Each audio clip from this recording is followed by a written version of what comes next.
Dahil sa nararanasan na matinding init ng panahon, pinag-iingat ng DOH ang publiko sa nagbabadyang mga sakit na maaaring makuha dito.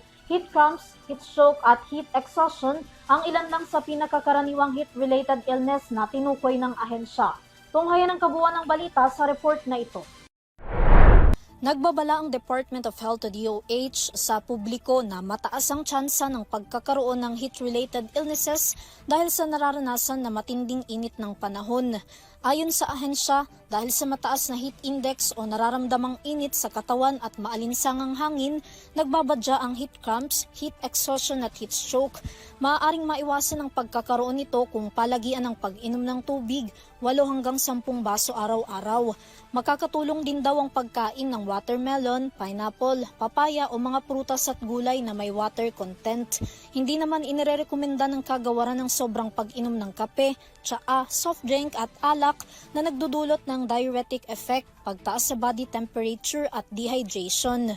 May 4 na level ng heat index dito sa bansa, 27 hanggang 32 degrees Celsius, extreme caution na may 33 hanggang 41 degrees Celsius, danger na may 42 hanggang 51 degrees Celsius, habang extreme danger naman kung 52 degrees Celsius pataas. Batay sa pinakahuling ulat ng DOST Pag-asa, nakakaranas ngayon ng 13 lugar dito sa bansa ng danger level.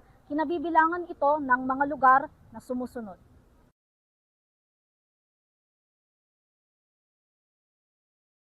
Bukod sa mga nauna ng paalala, idinagdag ng DOH ang paglimita ng paglabas sa pagitan ng alas 10 ng umaga hanggang alas 4 ng hapon.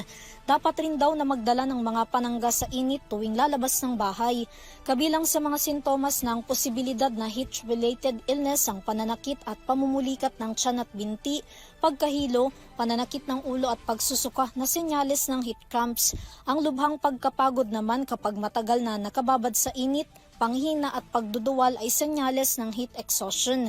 Pinakamalubha namang uri ng sakit na maiuugnay sa sobrang init ay ang heat stroke, kung saan biglang nawawalan ng malay, pagkalito at atake sa puso. Para sa EuroTV News, Vanessa Cleofas, sumasaludo sa bawat Pilipino.